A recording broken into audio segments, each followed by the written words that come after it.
भइली अहिनी ससुरार बड़ी मोहला गता वही जा तड़पत होई है यार सब कुछ देनी पर साल में हर नियत सब कुछ देनी हर साल में हर नियत असो कैसे मनई है ये ननदो लभर हमर हैप्पी न्यू ईयर असो कैसे मनई है ये ननदो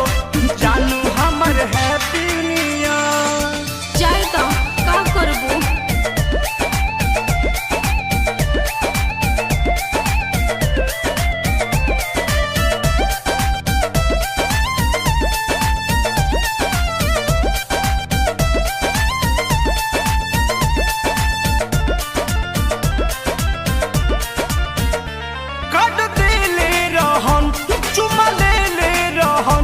हमरा से आइली अकेले रहन आगे दादा आगे का भइलो आगे का भइल कट देले रहन चुमा ले रहन मिले हमरा से आइल अकेले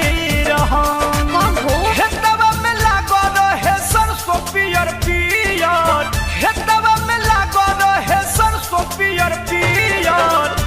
असो कैसे मनई है ये ननदो लभर हमर हैप्पी न्यू ईयर असो कैसे मनई है ये ननदो जानू हमर हैप्पी न्यू ईयर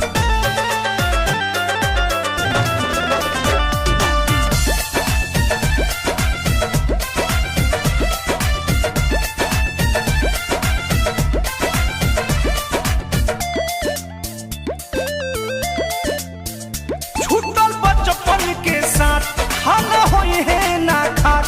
तनी अपना मोबाइल से करा दो ना बात ना ना भैया मारे लगी भान छूटल बचपन के साथ खाना होई है ना खात तनी अपना मोबाइल से करा दो ना बात ना दादा अरुण बिहारी गम में पियत होई है बिया परमोध प्रेमी गम में पियत होई है बिया